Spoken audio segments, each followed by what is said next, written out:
Hello, and welcome to Hurricane Horror. Today's episode is a classic campfire story, The Cremation of Sam Mcgee. I hope you enjoy.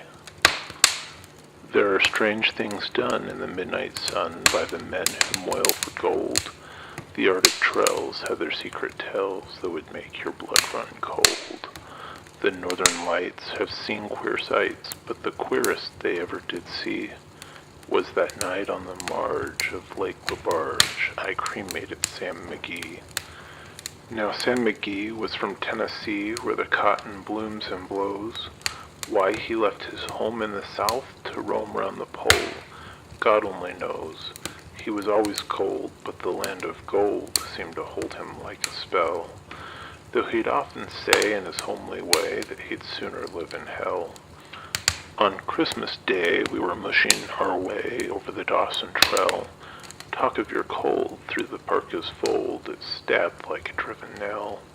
If our eyes we'd close, the lashes froze till sometimes we couldn't see. It wasn't much fun, but the only one to whimper was Sam Mcgee.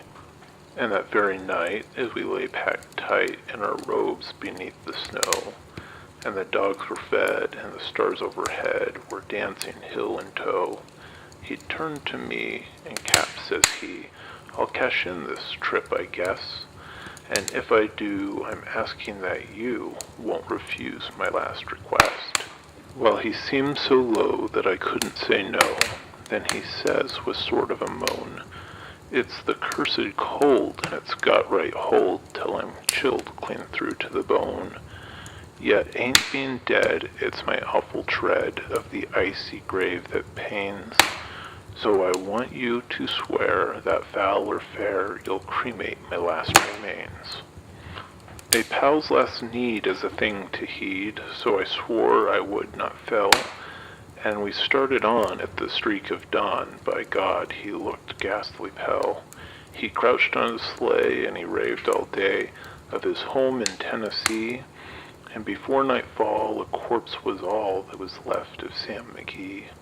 There wasn't a breath in the land of death, and I hurried, horror-driven, with a corpse half hid that I couldn't get rid because of a promise given. It was lashed to the sleigh, and it seemed to say, you may tax your brawn and brains, but you promised true, and it's up to you to cremate this last remains. Now a promise made is a debt unpaid, and the trail has its own stern code. In the days to come, though my lips were dumb, in my heart how I cursed that load. In the long, long night, by the lone firelight, while the huskies round in a ring howled out their woes to the homeless snows, oh God, how I loathed the thing. And every day that quiet clay seemed to heavier and heavier grow, and I went on though the dogs were spent and the grub was getting low. The trail was bad, and I felt half mad, but I swore I would not give in, and I'd often sing to the hateful thing, and it hearkened with a grin. Till I came to the marge of Lake LaBarge, a derelict there lay. It was jammed in the ice, but I saw in a trice it was called the Alice May.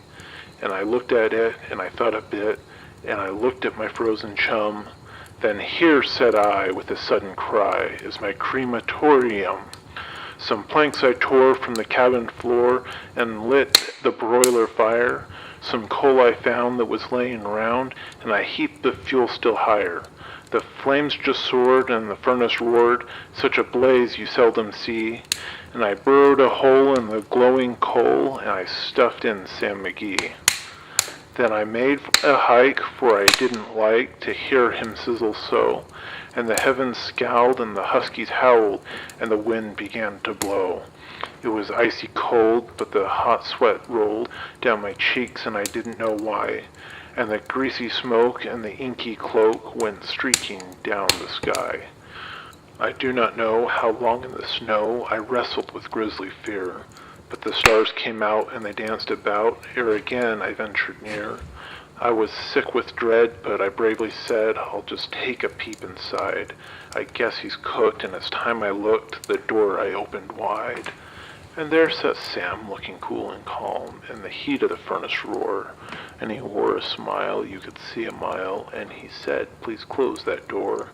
It's fine in here, but I greatly fear you'll let in the cold and storm. Since I left Plum Tree down in Tennessee, it's the first time I've been warm. There are strange things done in the midnight sun by the men who moil for gold. The Arctic trails have their secret tales that would make your blood run cold. The northern lights have seen queer sights, but the queerest they ever did see was that night on the marge of Lake Labarge I cremated Sam Mcgee."